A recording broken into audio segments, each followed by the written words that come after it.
क्या मांगे है सर आपकी? हमारी मांग, पहली मांग हमारी रोजगार समिति है ताकि क्षेत्र के लोगों का रोजगार सुनिश्चित किया जा सके। दूसरी हमारी CSR समिति की मांग है ताकि गांव की चौपाल के कार्य तय समय में पूरे किया जा सके और CSR का पैसा दलाली होने से बचाया जा सके। तीसरी मांग हमारी यह है कि कवाई के अस्पताल को आधुनिक सुविधाओं से सुसज्जित किया जाए। चौथी मांग हमारी यह है कि क्षेत्र में पॉल्यूशन की जाँच कराई जाए ताकि हमारी छतों पर जो राख हो रही है, जो मरीज़ TB से पीड़ित हैं, जो हमारे युवा फ्लाइट्स में काम करने वाले हैं, जो फेफड़ों कैंसर से जिनकी मौतें हो रही, उन परिवारों को मुआवजा दिया जाए और आगे के लिए स्वास्थ्य को सुनिश्चित किया जाए, क्षेत्र के लोगों के स्वास्थ्य को। चौथी मांग जो हमारी है वो क्षेत्र के गरीब बच्चों के लिए है। अडानी पावर प्लांट में एक स्कूल चलता है जिसकी पहली कक्षा की फ़ीस 25,000 रुपये है। मेरा निवेदन है क्षेत्र के गरीब परिवारों को निःशुल्क शिक्षा दी जाए और क्षेत्र के जो योग्य बच्चे हैं उनको पटवारी से लेकर कलेक्टर तक की कोचिंग की व्यवस्था की जाए। हमारी जो एक मांग क्षेत्र में स्वास्थ्य के लिए है, अडानी की 80 लाख की योजना जो एम्बुलेंस वाली चलती है उसको हटा करके उस पैसे का सदुपयोग क्षेत्र में जो अस्पताल है, कवाई का अस्पताल है, उसमें आधुनिक सुविधाओं के लिए किया जाए और समय समय पर जो है स्वास्थ्य सर्वे भी कराया जाए। सर आपके पास आंकड़ा है कि कितने लोगों को रोजगार अडानी पावर प्लांट में मिला हुआ है? एक रफ आइडिया जो है लगभग 1600 लोगों का है, जिसमें से लगभग 1550 लोग वो हैं जो 8,000 से 11,000 के बीच में अपना वेतन कमा रहे हैं। जो कुछ लोग सफाई कर रहे हैं, कुछ लोग चौकीदारी कर रहे हैं, कुछ लोग कोयला बेल्ट में काम कर रहे हैं, कोयला भराई में। सम्मानजनक पोस्ट पे एक भी आदमी नहीं है। अगर 2-4 हैं भी तो वो भी 25,000 या 30,000 की पोस्ट पे हैं, गिनती के 5 या 7 लोग, और वो उस काम पे 25,000 कमा रहे हैं। उसी काम पे कोई बाहर का आदमी 40,000, 50,000, 80,000 कमा रहा है।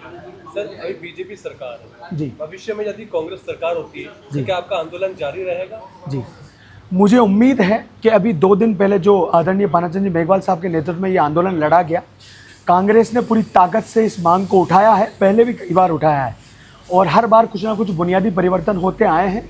इस बार जो मेरी मांगे हैं वो बहुत बड़ा परिवर्तन क्षेत्र में करेगी और मुझे विश्वास है कि आदरणीय कांग्रेस ने जब ये अपने बैनर के तले इस आंदोलन को लिया है, नेतृत्व प्रदान किया है, तो अडानी पावर प्लांट कुछ परिवर्तन क्षेत्र के लिए करेगा। अगर नहीं करता है तो हम इस मांग को उठाएंगे, चाहे सरकार किसी की भी रहे। सर आपके 2 साथी हैं, अंशदीप जी, गब्बर जी। गब्बर जी को शाहबाद के जंगल के मामलों से जाना जाता है और अंशदीप जी को किसानों के मामलों से जाना जाता है। जी। इस पर आपका क्या कहना है?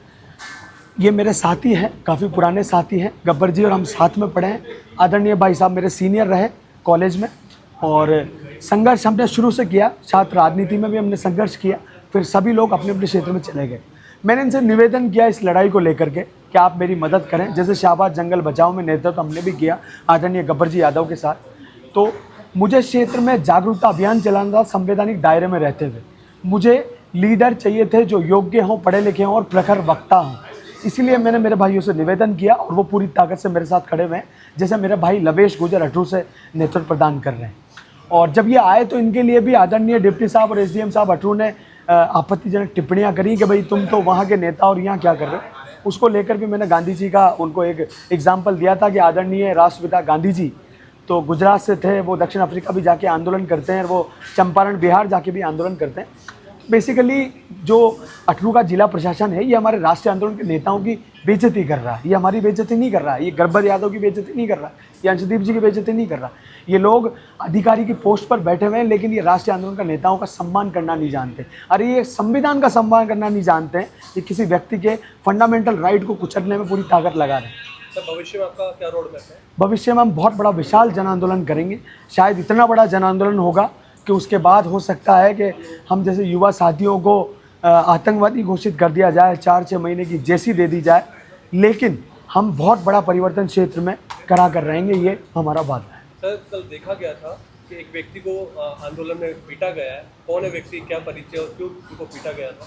जी, उनको पीटा नहीं गया। बेसिकली वो हमारे तत्कालीन सरपंच हैं, जो अभी वर्तमान सरपंच हैं कवाई के, चंपालाल जी चंदेल साहब, उनको पीटा नहीं गया है। उनके कार्यशैली को लेकर के क्षेत्र में कुछ आक्रोश है। ये जो हमारी मांगे हैं जो हम अडानी से कर रहे हैं, बेसिकली ये हमारी मांगे सरकारों से भी बनती है और सबसे पहली इस मांग का नेतृत्व दायित्व उस क्षेत्र के पंचायत के नुमाइंदे पर पड़ता है जो कि चंपालाल चंदेल हैं। चंपालाल चंदेल जी हाथ पे हाथ रख के बैठे हुए हैं, वो जनता को मरते हुए देख रहे हैं, हम जैसे युवाओं को जेल जाते हुए देख रहे हैं, लेकिन जिन लोगों को पानी के लिए जो लोग तरस रहे हैं उनके लिए उनकी भी नैतिक जिम्मेदारी बनती थी, आदरणीय मदन दिलावर पंचायत राज मंत्री जी की बनती थी, लेकिन उन्होंने नहीं किया। तो ये एक प्राकृतिक आक्रोश था कि जब वो एसडीएम साहब अटरू के वहाँ पहुँचे तो वो महिलाओं से कुछ बदसलूकी करते हुए जा रहे थे कि इधर हट जा और वो हट जा। तो महिलाओं का एक प्राकृतिक रोष था कि उन्होंने उनसे यूँ कहा कि सरपंच साहब, जब आप पहले नहीं आए, जब आप 6 महीने पहले नहीं आए, जब आप 20 जून को नहीं आए, जब आप 18 जून को एसडीएम के फैसले में नहीं आए, तो फिर आप आज यहाँ क्या कर रहे हैं। वो लड़ाई नहीं थी, वो एक प्राकृतिक रोष था जो वहाँ पे घटनाक्रम हुआ। क्या परिचय, एक बार आप सभी का परिचय हो जाए। मैं तरुण मीणा कवाई क्षेत्र से आता हूँ। मैं यूपीएससी का अभ्यर्थी हूँ। 2023 वाला मैंने मेंस लिखा और मेरे पिताजी का क्षेत्र के लोगों के लिए सेवा कार्य रहा 40 साल का। आदरणीय भाई अजीर, आदरणीय पानीचंद जी साहब के नेतृत्व में मेरे पिताजी ने काफ़ी संघर्ष किया, सेवा की, और उसी के लक्ष्य कदम मैं लोगों की सेवा कर रहा हूँ। जितना कर पाता हूँ उतनी कर रहा हूँ साहब। ये गब्बर जी यादव साहब हैं, ये शाहबाद से हैं और इनका परिचय ये बताएंगे। आपके छोटे साथी वही